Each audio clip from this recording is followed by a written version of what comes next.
വാഴത്തോർ മുംബൈയിലാണെങ്കിൽ അലീനയ്ക്ക് gift കൊടുക്കാനായിട്ട് Stanley തീരുമാനിക്കുകയാണ്. അലീനയ്ക്ക് വേണ്ടി നല്ലൊരു വസ്ത്രം തന്നെ അലീനയെ മനസ്സിൽ കണ്ടുകൊണ്ട് അവളുടെ അച്ഛൻ ആദ്യമായി അലീനയ്ക്ക് വേണ്ടി വാങ്ങുകയാണ് എന്ന് കാണാനായിട്ട് സാധിക്കും.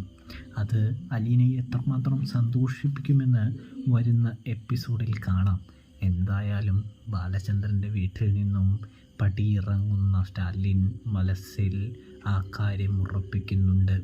അലീന എന്ന തൻ്റെ മകളെ താൻ തീർച്ചയായും ഏറ്റെടുക്കും, തൻ്റെ കൂടെ നിർത്തും എന്ന് നമ്മുടെ സ്റ്റാലിൻ മനസ്സുകൊണ്ട് തീരുമാനമെടുത്ത് ആ തീരുമാനം ബാലചന്ദ്രനോട് പറഞ്ഞിട്ടാണ് പോകുന്നത് എന്ന് കാണാം.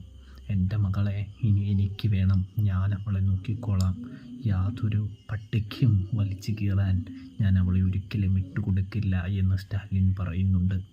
കൂടാതെ അലീനയ്ക്ക് എന്തെങ്കിലും കൊടുത്തിട്ട് വേണം ഇവിടെ നിന്ന് പോകാൻ. എന്തായാലും അവൾ തൻ്റെ അടുത്തേക്ക് വരും, എന്നാലും ഒരു സമ്മാനം കൊടുത്തിട്ട് വേണം പോകാൻ എന്ന് തീരുമാനിച്ചുകൊണ്ട് തന്നെ സ്റ്റാലിൻ അലീനയുടെ മുഖവും രൂപവും ഒക്കെ ഓർത്ത് ഒരു നല്ല വസ്ത്രം തന്നെ അലീനയ്ക്ക് സമ്മാനമായി ബാലചന്ദ്രൻ്റെ കയ്യിൽ കൊടുത്തയക്കുന്നൊരു കാഴ്ച കാണാനായിട്ട് സാധിക്കുന്നുണ്ട് കൂട്ടുകാർ.